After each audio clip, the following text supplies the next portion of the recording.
All right. Hello and welcome to Welty at Home, the slow reading virtual book club that alternates works by Eudora Welty with works by authors connected to Welty. We are currently exploring E.M. Forster's 1908 novel, A Room with a View.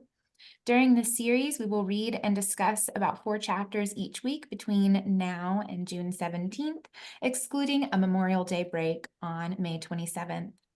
I'm Anna Traylor, the education specialist at Eudora Welty House and Garden, and we are grateful to Suzanne Mars, Eudora Welty's friend and biographer and professor at Millsaps College, for guiding these discussions alongside our guest instructor for this series, Kelly Marsh.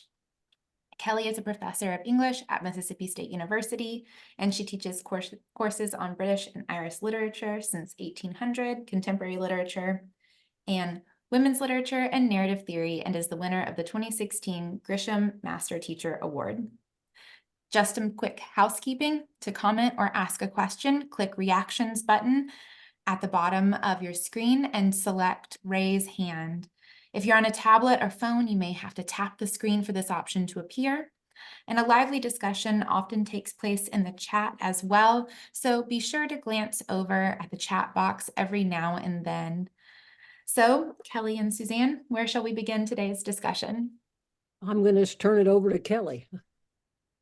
Good afternoon. So good to see everyone. I have thought about nothing except for E.M. Forster in our conversation last week, and everyone I've talked to is now thinking about E.M. Forster as well. So thanks for such a stimulating discussion.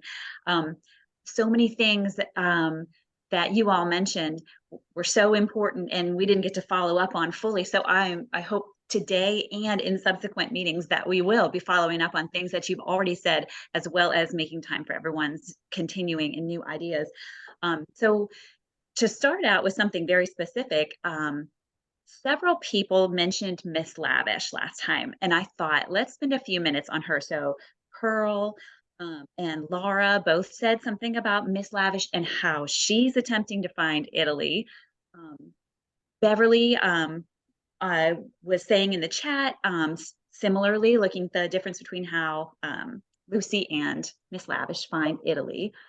Monica had mentioned in the chat that Eudora Welty based Miss Lavish on an actual writer named Emily Spender, so that was interesting. Monica said she learned that from the introduction to you all's book.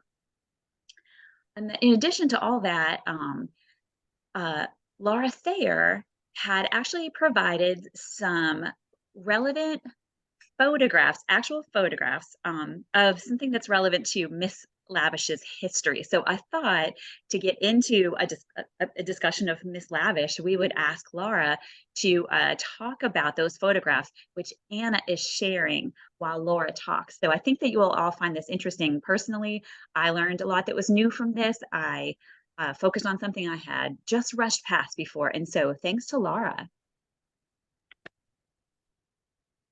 Hi, everyone, and hi from Italy. That kind of explains the historical backdrop here, because I had always rushed past this or not paid attention to it either. And one day I was actually on the train from Florence back to Amalfi, and I had picked up my copy of A Room with a View, was reading it on the train, and was absolutely shocked to read about this mention of Amalfi and the landslide, which I had heard about. And so I came home and I asked my husband, who's Italian, I'm like, tell me about this landslide. And this whole setting, because the hotel is a real hotel, and it's not still called the Cappuccini Hotel, like Forster calls it, but at the time it's called the Convento Hotel, and both names refer to it. Its setting, and it's in this photo you can see. It's that big building up on the side of the cliff, and it was a 13th century monastery. And the grotto that's referred to, yep, it's that little dark area just to the upper left of well, I'll call it the hotel, because at this time it was a hotel. And when Miss Lavish was there, it was a hotel. So if you go to the second photo, exactly, yeah, the second photo, there you can see, so this is the view that Miss Lavish would have had while she was writing her not very nice novel. Nice is an important word. So this is the view of the town of Amalfi. And this is exactly where she was when she was writing her novel. And then she goes inside to ask for a little bit of ink. And then if you go to the next photo, this is what happens. The landslide, so now you see that that whole area is missing, and it goes roaring down to the beach, as Forster describes it. Well, she would have been in the hotel. So this is more or less the view that Forster would have seen himself when he came, because this happened, you can see on the bottom, it happened the 22nd of December, 1899. So he was in this area. He was staying in the town of Ravello on the Amalfi Coast in the spring of 1902. But this was a sort of situation that would have taken a long time to clean up. And so he would have known about this happening, and he would have seen something pretty similar to this when he visited. And while he was here in Ravello, he was inspired to write a story that was published. It was called The Story of a Panic. I think it was published a couple of years after A Room with a View. But then the final photo I thought I included for Miss Lavish dramatic effect. So this is an illustration of the time from a newspaper of the grotto roaring down onto the beach. And so we can sort of imagine, you know, I thought that this really illustrated the adventure, because Miss Lavish is always looking for an adventure. So for me, when I saw this illustration, I thought immediately back to the novel and the description, because this felt very appropriate for Miss Lavish and her adventures. And no wonder she's looking for adventures in Florence, because how would you beat this? I mean, everything would be a letdown after this. Thank you so much, Laura. Sure. Mm-hmm. That was so interesting. And in my copy, we're on page 32 and 33 where this is mentioned. If somebody else has a different copy and it's not the same pages, please feel free to shout that out. I'm in a paragraph that's quite a long paragraph that starts, "It was a novel. It was a novel, dash, and I'm afraid, from what I can gather, not a very nice novel." That's what Laura was quoting. So this is Miss Allen telling Mr. Beebe and Lucy about Miss Lavish's past. So she had almost completed a not very nice historical, she says about it not being very nice. It's so sad when people who have abilities misuse them. And I must say, they nearly always do. Everyone finding that page? So I thought... the pages are the same. Okay, good. So I thought that Laura's photos were just a great introduction to our discussion. So this is talking not about Miss Lavish as she's acting currently, which we can come to in just a second, but what we know about Miss Lavish's past. And so I thought maybe with those photos in our minds, we'd just keep reading this paragraph. This is what we know about the past of Miss Lavish. Anyhow, she left it almost finished, the manuscript of her novel, almost finished, in the grotto of the Calvary at Cappuccini Hotel at Amalfi, what we've just seen. When she went for a little ink, she said, "Can I have a little ink, please?" But you know what Italians are. And meanwhile, the grotto fell roaring onto the beach. And the saddest thing of all is that she cannot remember what she has written. So that's the saddest thing of all. So that's, of course, that's Miss Allen implicated in that judgment. But I think we know Miss Lavish well enough to maybe think that is not entirely only coming from Miss Allen. The poor thing was very ill after this happened, and so got tempted into cigarettes. It's a great secret, but I'm glad to say she's writing another novel. So the novel that got lost was an historical novel. This one's going to be about modern Italy, and she's been looking for an idea. So again, last time Pearl and I think Laura and also Beverly had raised the question of how does Miss Lavish approach Italy? So maybe with all of that background in mind, is there anything that people would like to say about Miss Lavish's particular approach to travel? Or anything else that comes to mind from Laura's photos or from that passage that we just read?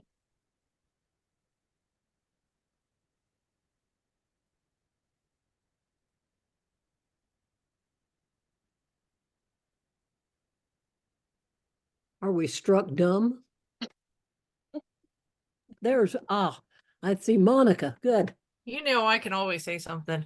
You know, the thing about Something that I thought about the time that I went to Florence was I can't imagine going to a foreign city without a guidebook, and her insistence that we throw away our Baedekers, and that's what's wrong with tourists, is that they are reliant on their books and don't actually see the real Italy, which I guess this is kind of at the heart of all of this, is what the real Italy or what real experience is at the bottom of this, seems to be at the heart of Miss Lavish's MO, I guess. And it's interesting though, because I don't know, I've been thinking much more since the end of last week about this, question about tourism. And as somebody who lived in New Orleans and was quite disdainful about tourists when I lived there too, I do think that it's an interesting question about experience and tourism and guidance.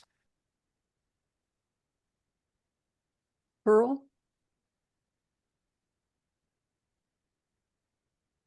I was going to say in response to the question that, just a little bit later in that passage, in that chapter, it says Miss Lavish was represented intellect. And of all the people that might have some sort of intellectual point of view, she's the least. And to me, she's the main gossip of the novel. She's the paparazzi. She wants to know the lurid details, not to help anyone, not to make any change, but to put into her novel. So she's more of the chief inventor of what the true Italy might be, and certainly is contrasting Lucy, who, has a moment of courage and lets herself speak without framing it, thinking it, getting it just right, and then a moment later loses her courage. Harriet? Yeah, I was thinking about, I think Monica mentioned last time we got from lavish to lavish spender. But I think about her in terms of, and part of this tourism thing is the idea that you can spend more money for the same trinket that you can get in London for less, if you're careful. But the lavish for me was ringing the bell of lascivious, and the interesting, her desire for adventure, her wanting to break boundaries, her wanting to break boundaries while abroad, which is an interesting tourist phenomenon, and then her coupling with Miss Bartlett, so that this odd pairing of these two, Miss Bartlett, who's insisting on the rules and convention for Lucy, but who is tempted by the view that Miss Lavish provides. Hey, Marcia?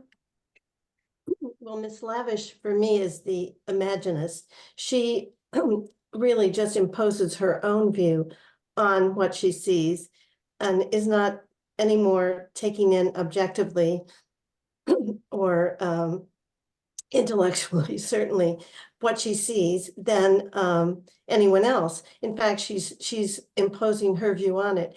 And it's, in fact, the word view is, of course, really important. It's in the title. And it's in the title because, and we're going to see it much more when we get to Cecil, and the idea of view in Miss Honeychurch's view on Cecil. And it's about how you see the world. And this, she is one of her view, and her way of seeing the world is highlighted in that particular passage. And Charlotte's view is highlighted throughout. And it's the importance of your view, but meaning much more than what you see. Oh, Pearl? Thank you, Marcia, for pointing out about view and the title, but I would also call us to look at the word room. And so we're given the literal room with the view when they change rooms, but a room is also a container out of which you can look. So it's a framing device at the same time. So even though I like, what? They go to Rome? How are we going to have this room with a view?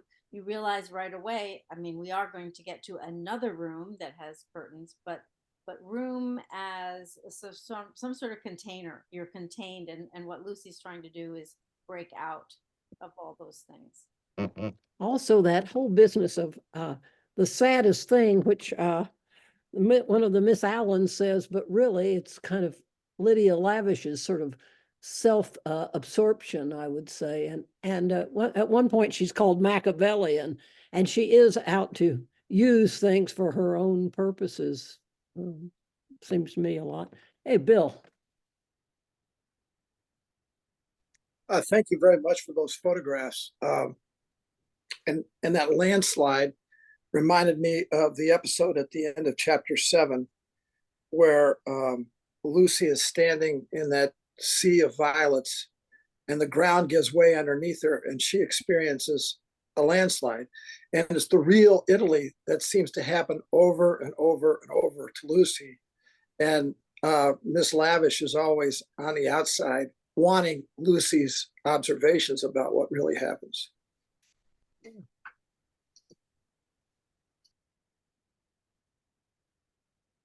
Wow. Like last time, there are definitely 5, 6 directions we could go in. But thank you all. To stick with Miss Lavish for just another minute. And I think this does follow from what Bill just said.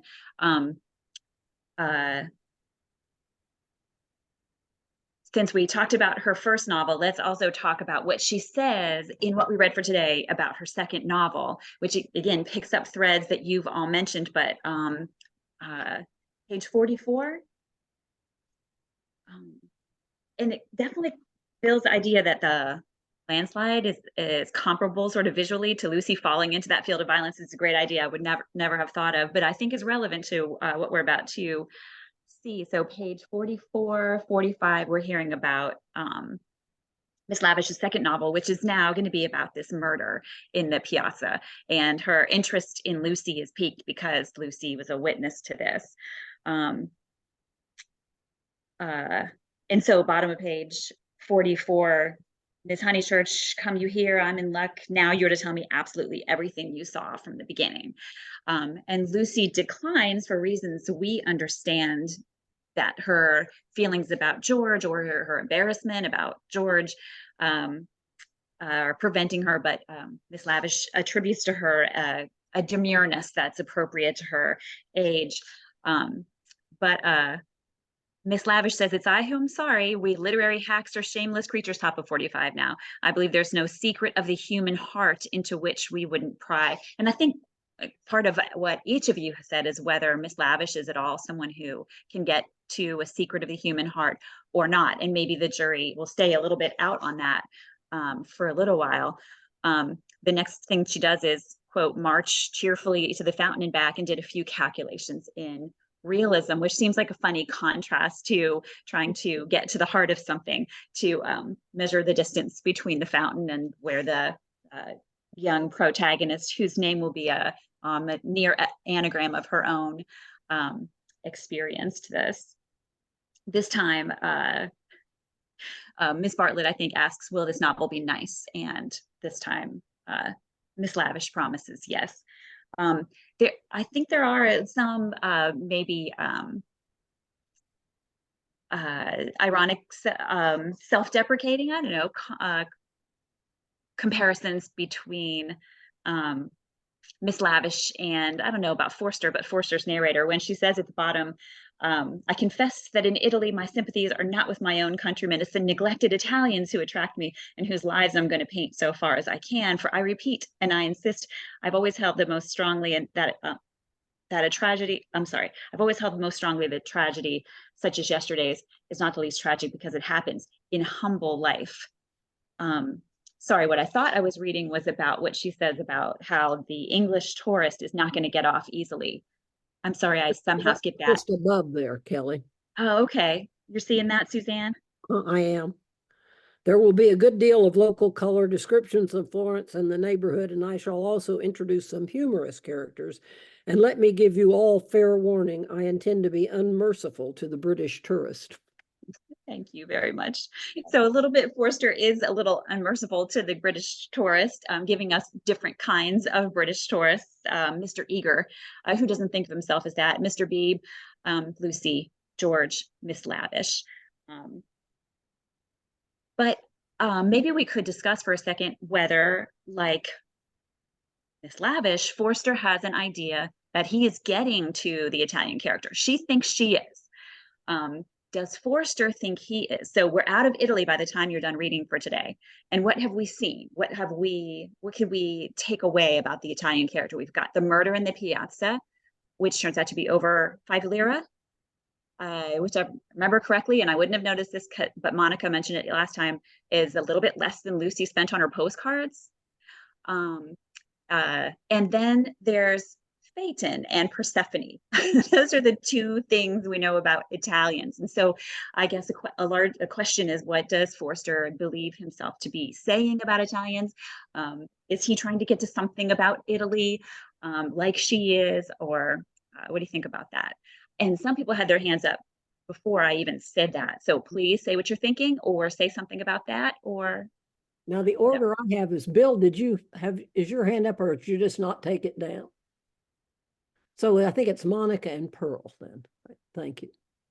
Well, just thinking about the questions about experience and art, especially given that both we're reading a novel, we have a novelist in here, and also we're in Florence looking at all of the art, and you think about all the Caravaggios that she's looking at, that scene by the fountain. I think maybe somebody might make the argument this is just the Italian nature, right? But a couple of pages later, so Lucy has seen this murder, and then the next day she has this author going, oh, tell me about it. So how many paces, and wanting these weird details. And a couple of pages later on my 48, it says, of the many things Lucy was noticing today, not the least remarkable was this, the ghoulish fashion in which respectable people will nibble after blood. And so part of me reading this is going, yeah, right, there's this like horrid paparazzi, interest in the like, tell me about the blood sort of thing. But then there is the question of art and literature and, well, is there an appropriate way? What is the appropriate way to capture tragedy such as this? Pearl? With that whole discussion that Kelly was summing up when Washington, I thought, can you tell us a little bit more about what was Forster's class and where he stands? I mean, is he the narrator making fun of all of this? Does he recognize the ridiculousness of this class system and not being able to even know yourself or know your own ideas? Where's Forster stand in all that? right. I think you're really expressing it, Pearl. Like he is a member of this class. He is critiquing people that he knows very well, that he grew up with and was part of. And I think, again, with that word, I'm always tempted to use self-deprecating. I don't think he's exempting himself from that.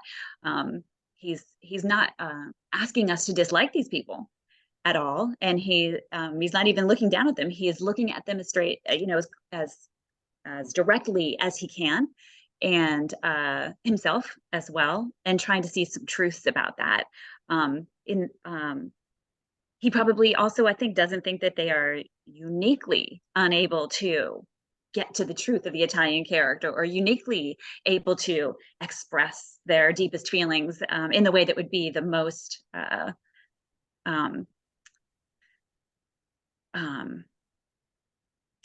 nurturing for important human relationships. So yeah, I mean, yes. But then also Pearl's question leads us, which we don't have to run there, but leads us to a next big topic of conversation that several of you, Harriet especially, and also others, said we need to get into, the Emersons. So whatever else is happening, whatever else Lucy is discovering, she's discovering the Emersons, and whatever all that means, which is, I think, several things, including the thing that Pearl is saying, and etc. Liz? Liz, did you want to talk about the Italians or the English, or? Well, I wanted to comment on the question that was raised a second ago about where is Forster and all this, and this may not be the right time for this question, but I really stumbled over, this is actually going back to last week's reading, but I stumbled over the beginning of chapter 4, the 4th chapter, when there's this whole monologue about the medieval lady and what is the medieval lady, and I just couldn't tell whose take that was. I couldn't tell if that was what Charlotte had communicated to Lucy, if that was Forster, if that was Lucy's understanding. And we don't even need to answer that question. I just wanted to point to that passage as another very odd passage that doesn't seem to fit into the narrative, where the voice is really unclear. And I don't know who this narrator is speaking.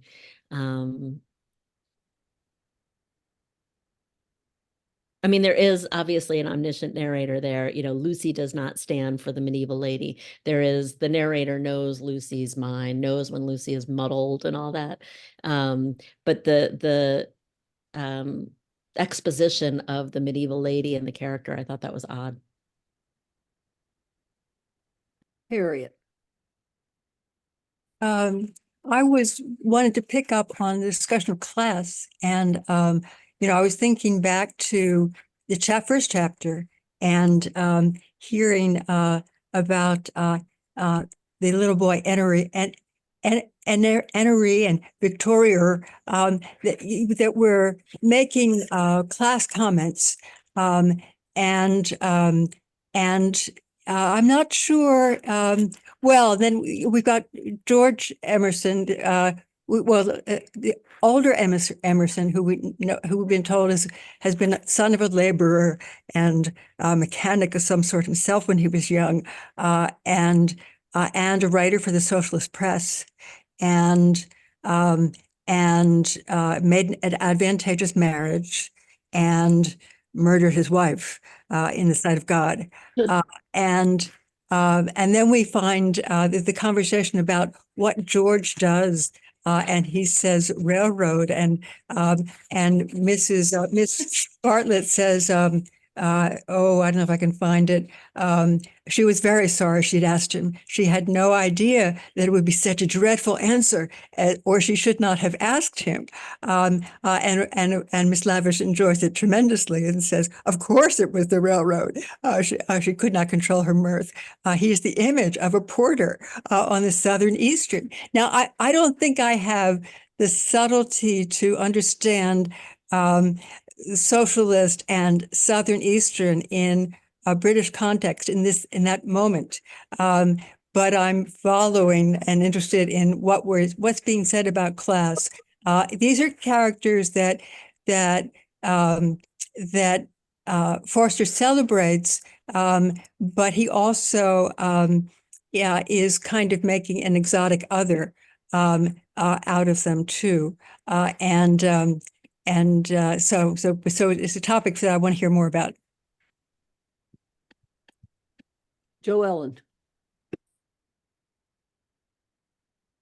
We can't hear you. You're muted. Sorry. I just wanted to give a quick response to Liz's question about the third paragraph, beginning chapter 4. It's on page 37 and starts, there is much that is immortal in this medieval lady. And I think that he's giving us a nutshell summary of recent history, attitudes toward women, and makes the point that a lot of medieval notions about men and women, the gentlemen and ladies, has come through into the Victorians. But there's a restlessness going on. And in fact, Lucy is partaking of this. That's part of her muddle, I believe. Before the show breaks up, she would like to drop the august title of the eternal woman and go there as her transitory self, leaving the angel in the house. We know this is the period of the so-called new women, etc. So I think that's really just what's going on there. And in terms of point of view, that clearly is the narrator stepping away from both Mr. Beebe's and Lucy's kind of a free and direct discourse. into an explanatory role. Joellen, thank you. Allison. Thanks. I just wanted to say, after hearing everybody, it just seems to me that that the tourists are this one level of what Forster is making fun of, this striving to get to some sort of authentic experience. But where he really goes to town is with Miss Lavish, who is taking it a step further and who is actually trying to exploit what they find as the authentic experience. And I think it's chapter 7 where they do come up, where Lucy has the experience of being out on the cliff.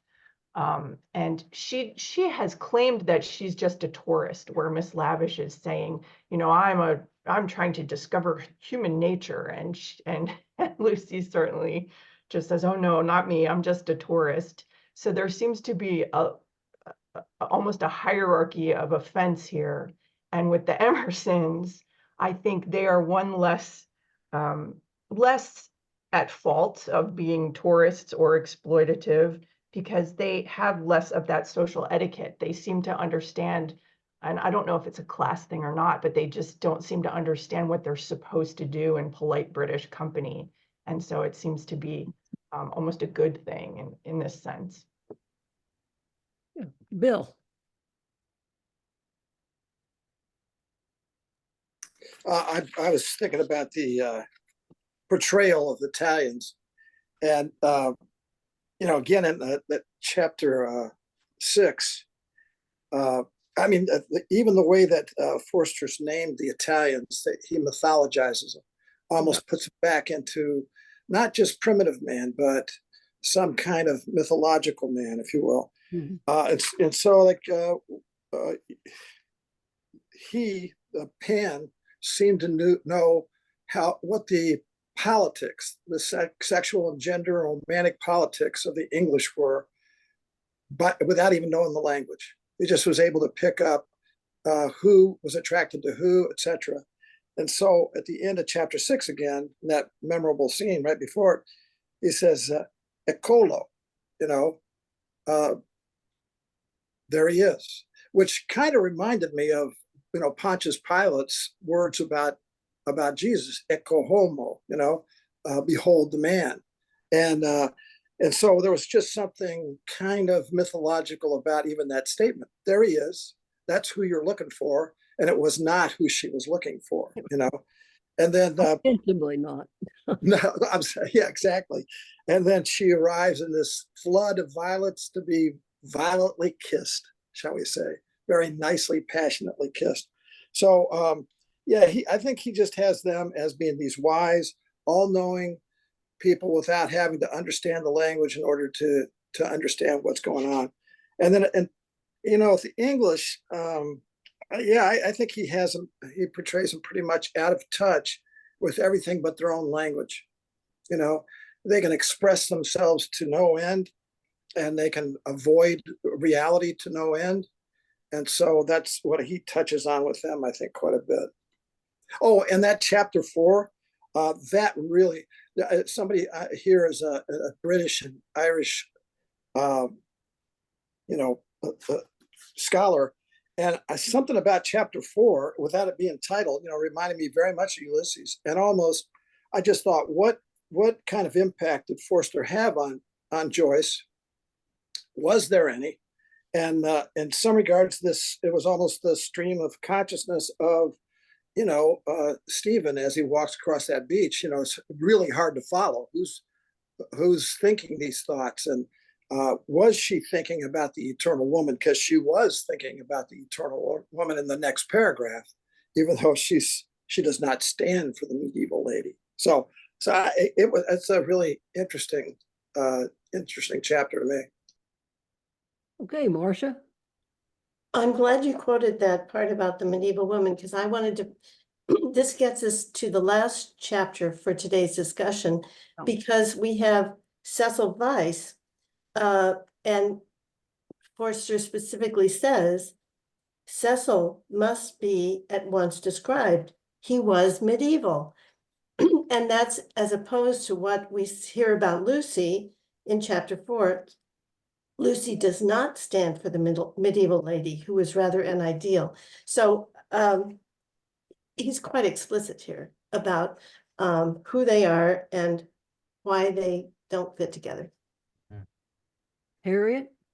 This is Cecil's vice, his medievalism is also his asceticism, and while we're developing what medieval means in this novel, because it seems to be loaded, I wanted to talk more about the medieval lady and Lucy, and my sense that my growing frustration with Lucy. I've thought a lot about Welty's sheltered girls who are eager to escape and thinking about others as they are in this transition of somehow breaking past their parents' protection. And Lucy certainly has been accustomed to having her thoughts confirmed by others. It makes her nervous to not know if she was right or wrong when she thinks about things. But then as she develops, she doesn't know how she feels. She is someone who is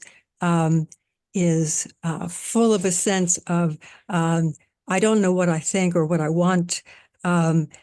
She had refused George's follow-up to their encounter in the piazza, not because she just liked him, but because she didn't know what had happened, and she suspected that he did know, that this frightened her.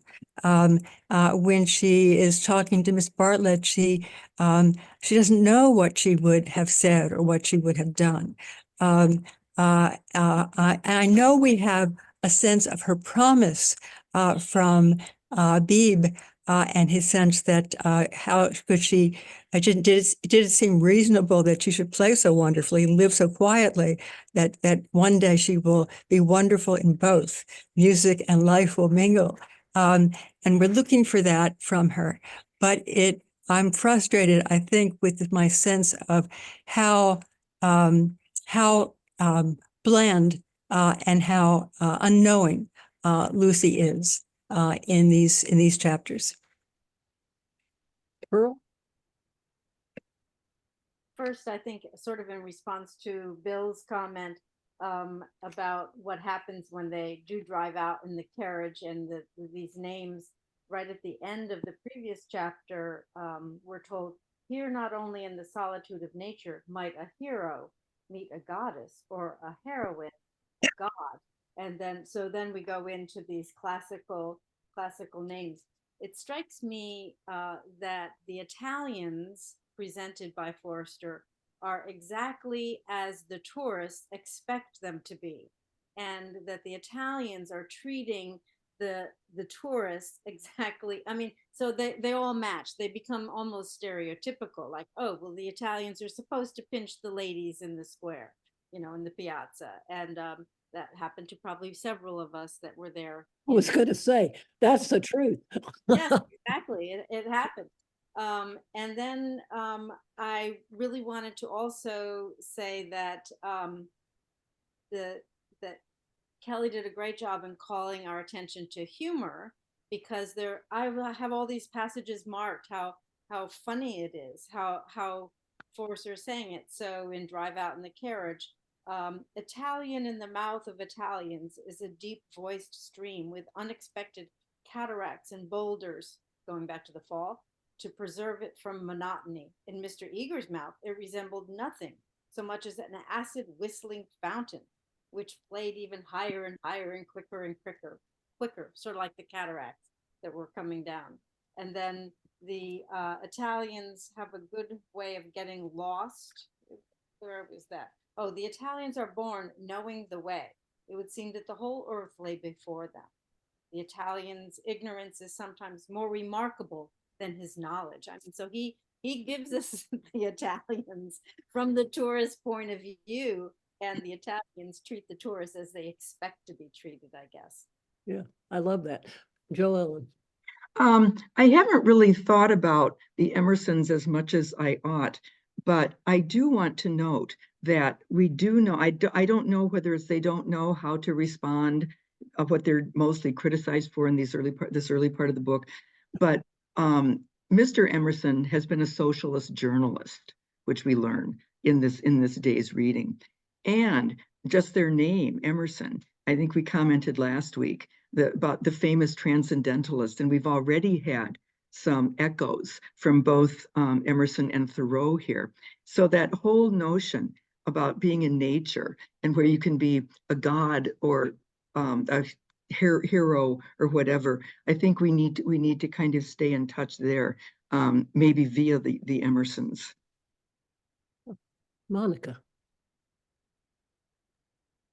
Well, I am all happy to talk about the Emersons, but I do want to point out quickly towards the end of our reading for today on 83, this is Cecil reflecting on what's happened with him and Lucy. And he says he could still remember his depression that afternoon at Rome when she and her terrible cousin fell on him out of the blue.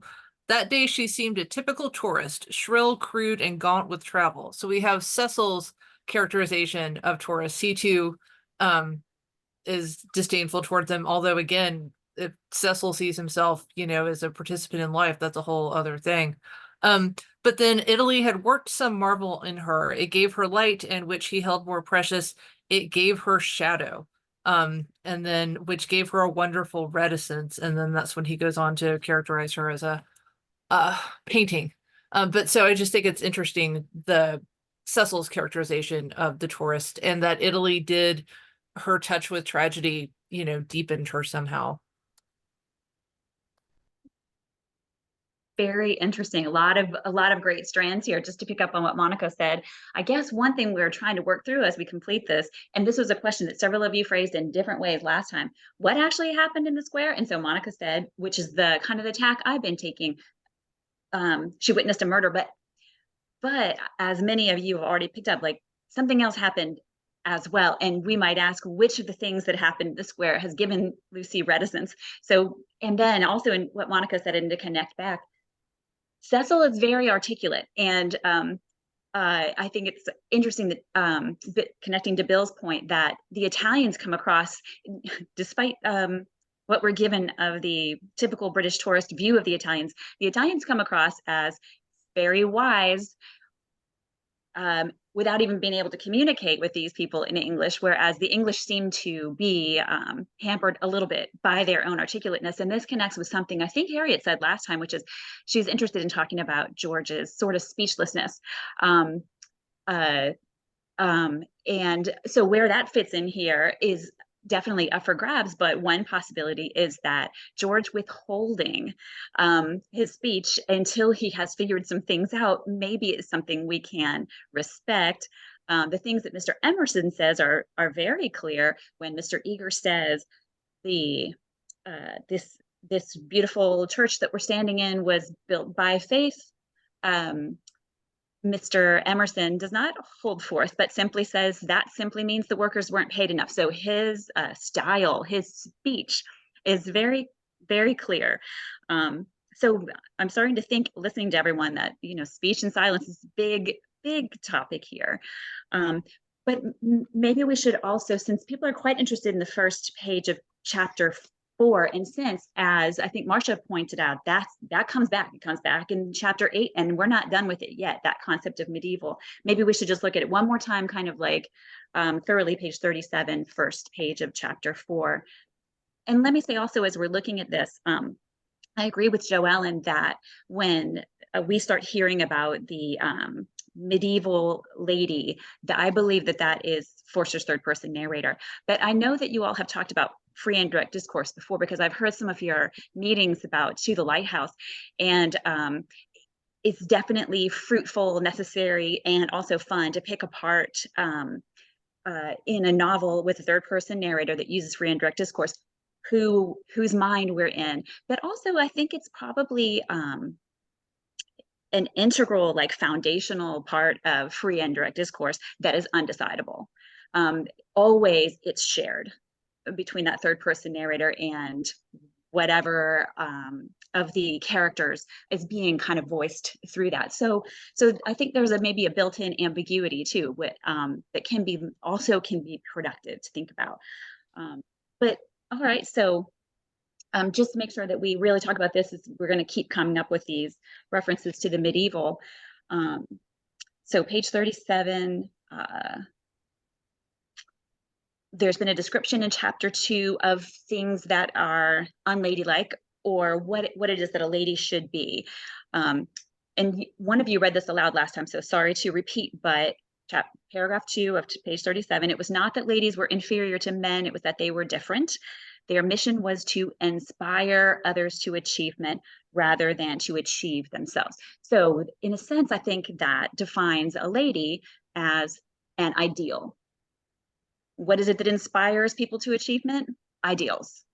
And I think the idea of idealism is also important here, because this is certainly an oppressive concept in terms of gender. But also, I think it's worth noting the appeal of the ideal, and as Bill said, the appeal of the mythic.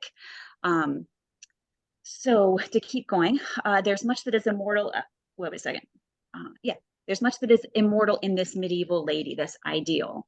And then this is, I think, where Forster's narrator wants us to laugh at the idea of this ideal in his own time.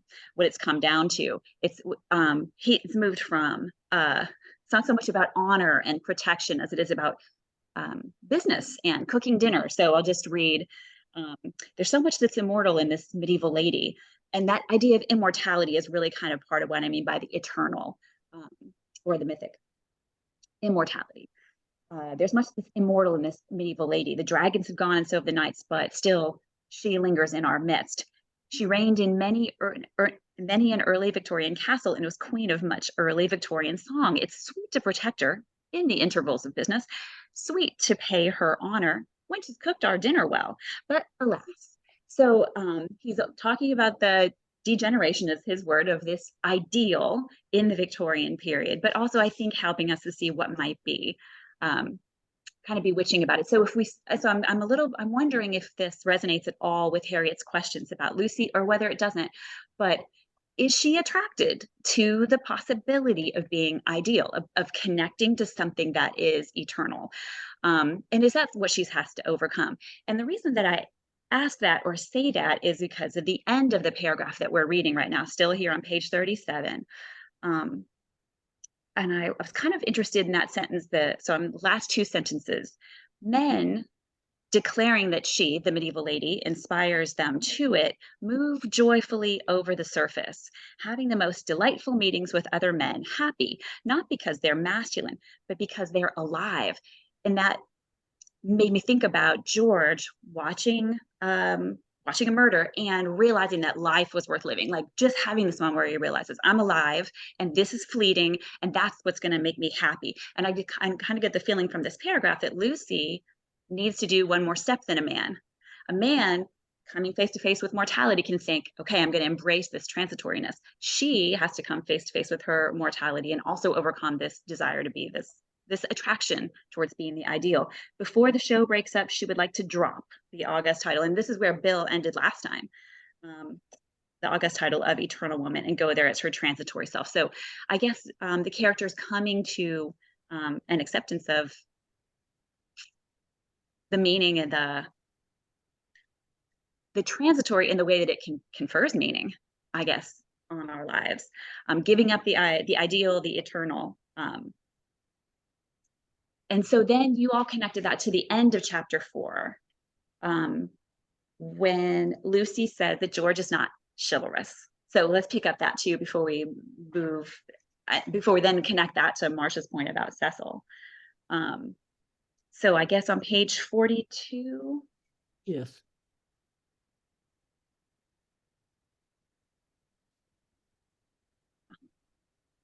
So this is right after they both have had this experience and throwing away of the photos.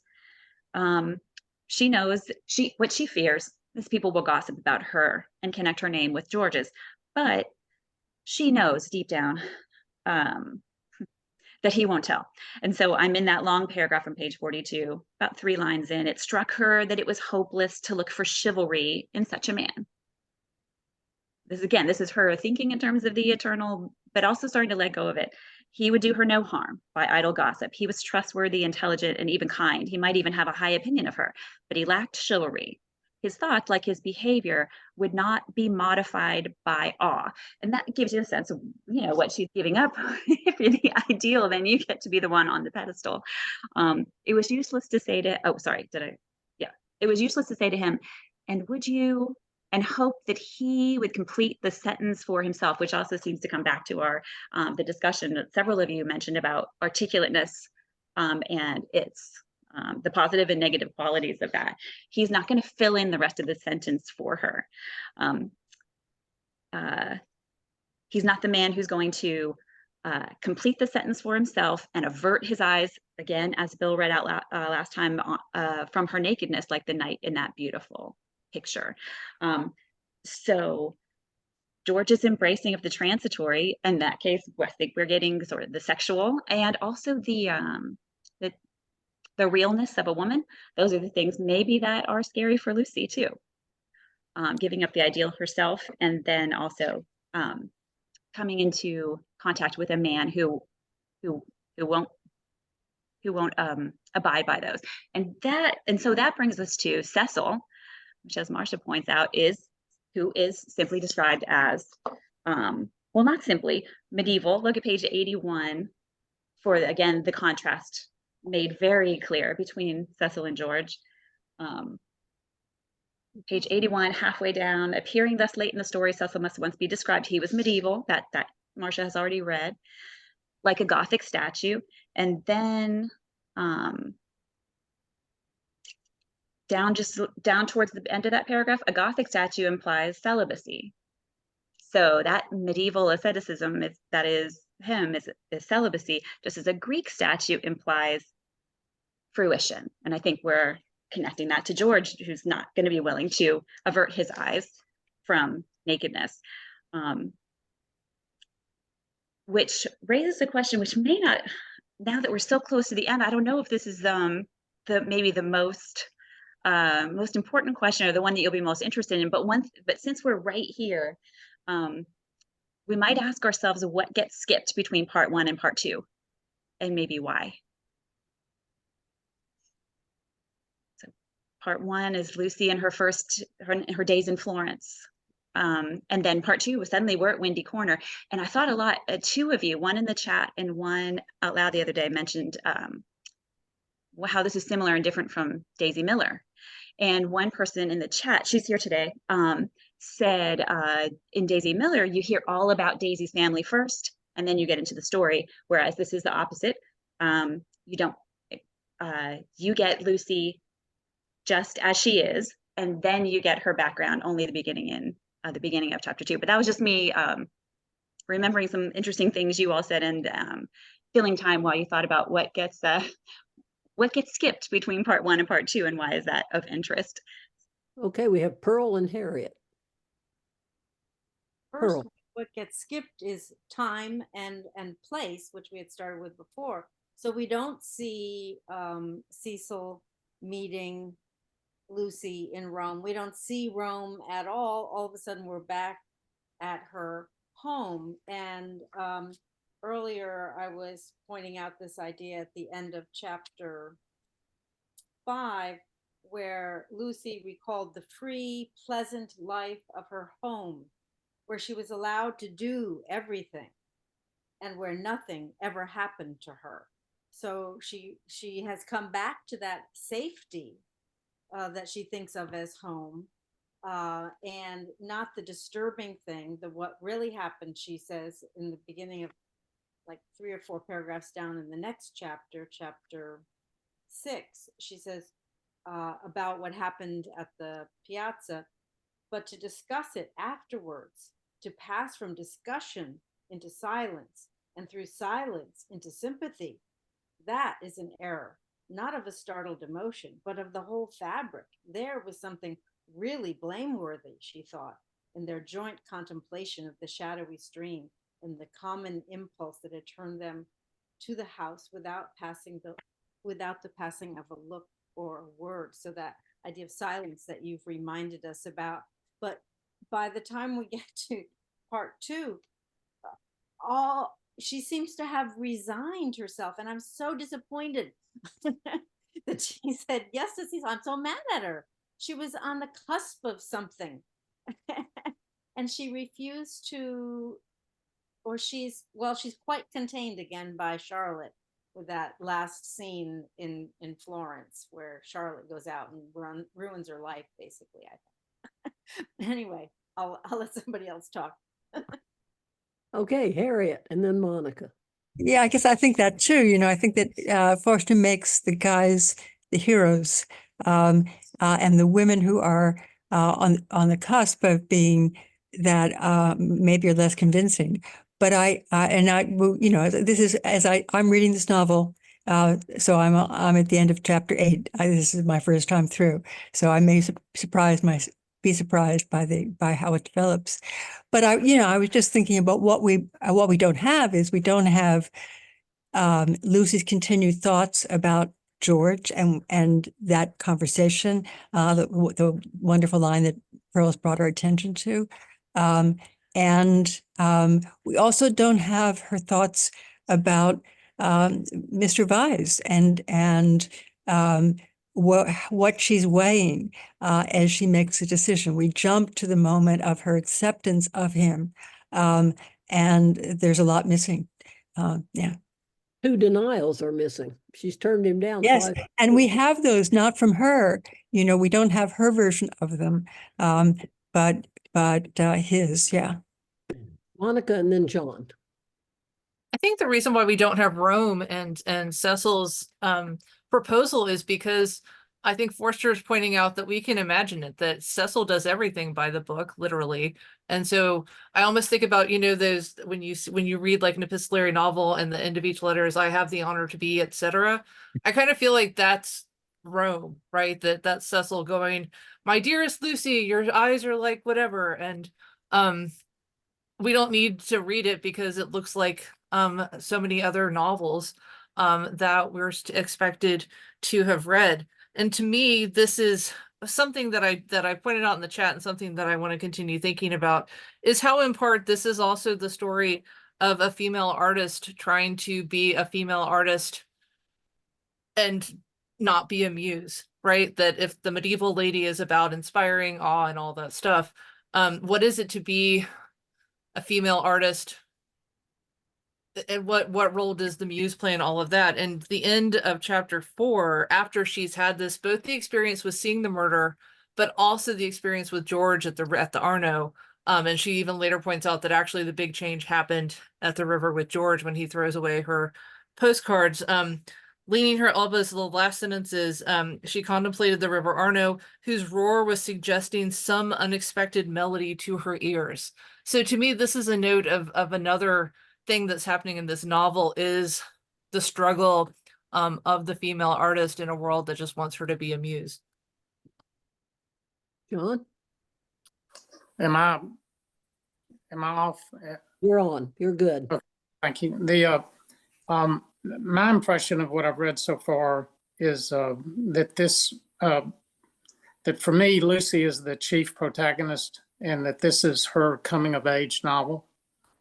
And this is a coming of age novel about her and about the transition from being a Victorian lady to being a modern woman.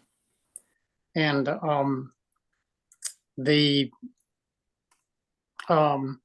and I guess really that's about all I've got to say. I think, except that I think that she seems muddled only because she's breaking out of the mold of being the Victorian woman. And by that, I mean, my impression from what I've always heard of, what is a Victorian woman? That's the hand that rocks the cradle. And that the Victorian woman has a profound influence on her children and on men and her, all the men in her life, that she's always stepping back and letting them be prominent. And we go through a transition, and that's not going to be the modern woman of the 20th century. I think Anna is going to tell us we need to stop, but maybe we have time for you to say something, Bill. One more comment. Yeah. Oh, Cecil knew her for several years. And all of a sudden he is pursuing her because towards the end of the chapter 8, Italy worked some marvel in her. It gave her light, and which he held more precious, it gave her shadow. Soon he detected in her a wonderful reticence. She was like a woman of Leonardo da Vinci's, whom he loved not so much for herself as for the things she will not tell us. So she became mysterious to him. And just that sentence said to me, she's changed and she's more aware of herself as changed. And why she decided to say no, yes, I was disappointed too. I'd say stick with those 2 no's. And Yeah. so anyway, yeah, it was a great read. All right, Anna. All right. I want to thank everybody so much for joining us for today's discussion. I did see one more random question from Pearl. Who is HOM to whom the novel is dedicated? You can find that in the explanatory notes. It's note 1. It's dedicated to Hugh O. Meredith, a fellow student at King's and later possibly EFM's lover. So just a quick answer to that one there. And so again, to close out, thank you for being a part of our discussion. Oh, And I'd say, let's give Kelly one last word. yeah, Kelly, one last word. Sure. Yeah. Thanks, Suzanne and Anna. Those are great ideas about what gets left out in between the sections. I like John's explanation that what we're seeing is Lucy transitioning from the Victorian lady to the modern woman. That seems exactly right. And I thought maybe I would end quickly with something I'll say a slightly more length at the beginning of next time. Another thing that Eudora Welty said that she had learned from Forster was about the form of a novel. What mounts up is not so much the progress of events as the intensity of awareness of the events. So as John said, this is about Lucy, and it's about her growing awareness of events. And that is happening more slowly than is comfortable for any of us. And we're watching the ins and outs of it. And so I'll read that at more length next time, and we'll talk about that. And we'll definitely talk about the Emersons even more than we did today. A special thanks to Laura, and also thanks to everyone. All right. There we go. It's all yours now, Anna. Okay. Thank you so much, Suzanne. And thank you, Kelly. And yes, thank you, Laura, for those images. And thank you to MDAH and the Eudora Welty Foundation for allowing this program to continue. You can join us again next week on May 20th at noon for our discussion of chapters 9 through 12. Have a great rest of your day, everybody. Thank you. Thank you. Bye.